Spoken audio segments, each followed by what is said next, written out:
Welcome to Arsenal Report, your daily source for all things Arsenal FC. From match updates and transfer talk to behind-the-scenes stories, we've got it all. If you're a true gunner, this is your home. Hit subscribe and join the pride. Victory through harmony. Let's get started. Sunday is set to see Liverpool become Premier League champions. Arne Slot's side will earn the title providing they avoid defeat against Tottenham, and the Dutchman will have achieved success in his debut season. The Reds may have to wait a little longer to lift the trophy, but celebrations are set to get underway at Anfield. The title race is all but wrapped up with only 4 matches remaining after the day of play. Already 3 teams have been relegated after Ipswich Town lost to Newcastle United to join Leicester and Southampton in the Championship. The Magpies continued in the race for a spot in the top 5 by firing themselves into 3rd place in their quest for a place in the Champions League. The season is reaching its finale, and that sees attention begin to be focused on the summer transfer window. Arsenal Report takes a look at the latest news and transfer rumours. Matheus Cunha has sent mixed messages to the fans of Wolves and Manchester United after a surprising goal celebration. Cunha is set to depart Molineux for Old Trafford in the summer, with Ruben Amorim's side in advanced talks with the forward. United are ready to pay £62.5 million to trigger Cunha's release clause and are confident of getting a deal over the line early in the summer.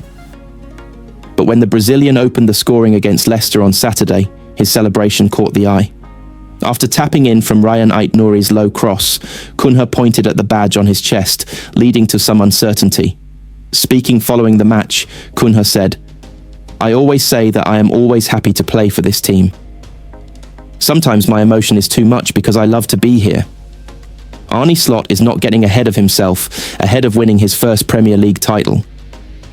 The Dutchman insists it will be years before he can be considered a Scouser, despite being set to emulate fixtures such as Jose Mourinho, Carlo Ancelotti, Manuel Pellegrini, and Antonio Conte. By becoming a champion in his debut season, Slot maintains it will be some time before he can be spoken of in the same breath as long-serving legends like Bill Shankly, Bob Paisley, Kenny Dalglish, and Jurgen Klopp. He said, "When you start to work here, then quite quickly, you get a certain feeling. But it's not true that I have the same feeling as someone who has been here forever. If I could feel that in just 10 months, it would be a bit weird when someone has stood on the cop for many years and I've only stood on the touchline for 1 season. The good thing about the people here is that they welcome you from the start and you feel part of them. But to say I am a Scouser now would be too much. Ask me after 10 years. Arsenal are willing to pay the £50 million release clause for Dean Huijsen and remain in contention to sign the defender, despite claims Chelsea are leading the race, according to reports. The Gunners face competition from the Blues, in addition to Liverpool, Newcastle and Tottenham, and have met his representatives. Mikel Arteta and Andrea Berta are said to be keen to sign the Spain international. Luis Enrique insists Paris Saint-Germain have not been studying Arsenal ahead of their huge Champions League semi-final showdown, even with the match just around the corner. The Gunners are only 3 games from achieving immortality, but a major obstacle stands in their path. The dominant French champions, who like Arsenal, are hungry for continental success. However, PSG's recent form has been far from intimidating. They are without a win in their past 2 League One fixtures and suffered their first domestic defeat of the campaign on Friday, losing 3-1 to Nice at the Parc des Princes. Arsenal, meanwhile, aren't exactly hitting top form either, having drawn 3 of their last 4 Premier League matches, including a 2-2 tie with Crystal Palace at the Emirates Stadium on Wednesday. Nevertheless, when questioned whether he and his staff had reviewed Arsenal's latest games ahead of Tuesday's clash, Enrique played it down. "No, because I already know Arsenal perfectly well," he explained to the media. "I've known it for a long time. It's a team I've followed." The Spanish coach, who steered PSG into the Champions League semi-finals last year, was upbeat about his squad's progress, claiming they had grown significantly during the past 12 months. He also assured that Arsenal would be facing a PSG outfit high on confidence and rhythm. "I am sure we will see a great version of PSG against Arsenal," Enrique warned. "There is very significant growth in the team. The team was very young. Now we arrive with more confidence. We are very motivated," he continued. We are experiencing quite a strange end to the season, but there are important things to accomplish. We are reaching a great moment of the season because we have this obsession with the Champions League. PSG secured the League One crown in early April, and although their unbeaten run has recently been snapped, their ambitions remain sky high. They are still within reach of a Champions League triumph and could finish the campaign with a historic treble, a milestone no French club has ever attained, and only 8 sides across Europe can claim. Despite enormous financial backing and heavy investment over the last decade, PSG have only managed to reach one Champions League final, where they lost to Bayern Munich in 2020. Arsenal are in the same boat, having fallen short against Barcelona in their lone final appearance in 2006. As Tuesday approaches, Mikel Arteta's team will draw confidence from their history against PSG, undefeated in 5 meetings, with 2 wins and 3 draws. They also secured a 2-0 victory over the Parisians during the group stage in October, courtesy of goals from Kai Havertz and Bukayo Saka. Still, Arsenal will be fully aware of PSG's threat, especially after the Parisians' clinical elimination of Liverpool over 2 legs in the last 16, even if it required penalties to settle the contest. Now, with their Premier League title hopes virtually dashed, Arsenal's attention fully turns to conquering Europe. Yet the challenge they face could be their most daunting yet. 2 heavyweights, 2 dreams, but only one path to the final. With destiny hanging in the balance, Tuesday night is poised to deliver a classic.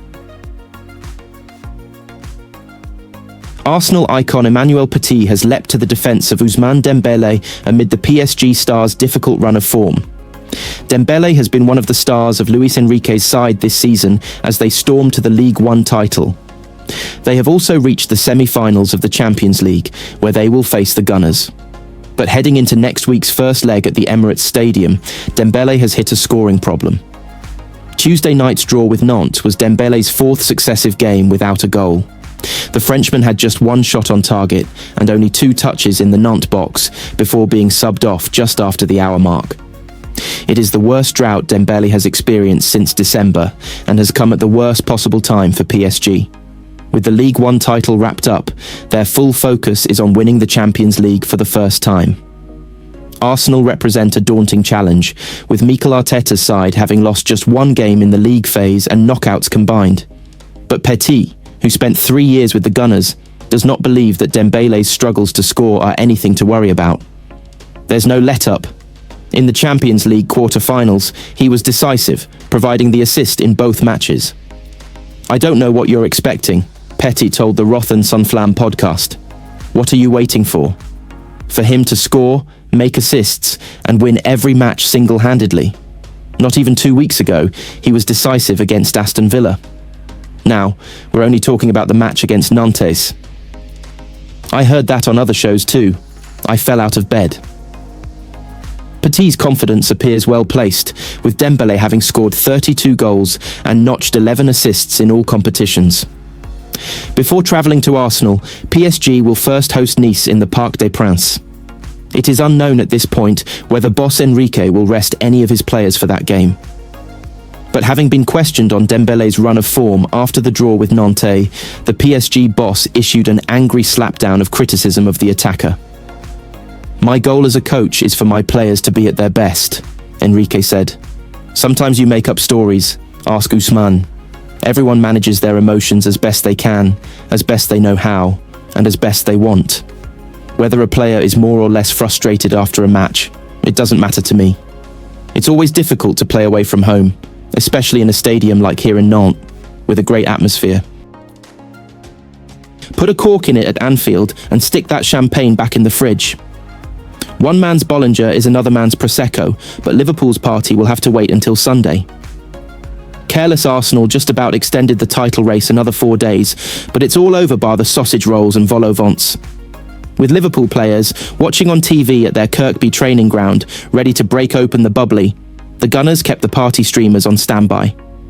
Arne Slot's champions-in-waiting came close to clinching the Holy Grail without kicking a ball, but now it falls to Tottenham to be the party stooges this weekend. pegged back by Palace substitute Jean-Philippe Mateta's late equaliser. Ultimately, the Gunners were grateful to escape with a point, and no new injury concerns ahead of their Champions League moment of truth against Paris Saint-Germain next Tuesday. Keeping your powder dry was once the preserve of bonfire night technicians trying to stop the rain from making the blue touch paper soggy at the village firework display. And nobody was expecting firecrackers or mortar shells when Arsenal had their biggest game of the season on the near horizon. So it was a major surprise, not least to the latecomers who missed it, that the Gunners went in front inside 3 minutes from a familiar provenance, the good old set piece. Apart from Declan Rice bending it like Beckham against Real Madrid, Arsenal's favourite source of goals had gone quiet of late. But when Martin Odegaard swung a free kick to the near post, Jakub Kiwior was hopelessly unmarked to plant a firm header beyond Dean Henderson. Number crunchers make that 66 goals in 4 seasons from dead ball restarts since set-piece coach Nicolas Jova joined the Arsenal payroll. It was the Polish centre-back's first goal since February 2024, and Kiwior's form has been a revelation since Gabriel was ruled out for the season. If the portents for Palace, who have a Wembley date with Aston Villa in 48 hours, were ominous, to their credit, they refused to come quietly. Since Granit Xhaka's monumental strop in the dying days of Unai Emery's unlamented reign at the Emirates, an aggregate score of 20-4 in the Gunners' favour in the last 6 meetings read like a ransom note. But moments after Rice was a whisker away from making it 2-0 with a rasping 20-yard shot, Palace's spirited response yielded an equaliser after 27 minutes. Eberechi Eze's acrobatic volley from Adam Wharton's corner bounced through a crowd of players and in off the post beyond David Raya's despairing sprawl. Oliver Glazer's progressive side were undone again 3 minutes before the break, Leandro Trossard taking Jurriën Timber's crisp pass in his stride and threading his 4th goal in as many games just inside Henderson's left-hand post. But the indefatigable Eagles came back for more after the break, Raya expertly parrying Mark Guehi's effort before substitute Ismaila Sarr somehow missed an open goal from 3 yards by failing to connect properly with a simple header.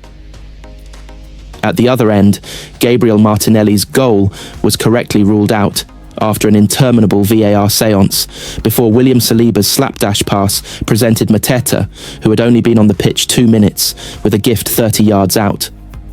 The Palace sub lifted his finish exquisitely over the stranded Raya, and on Merseyside the champagne was ready to blow, but a record-equalling 20th title will have to wait until Sunday.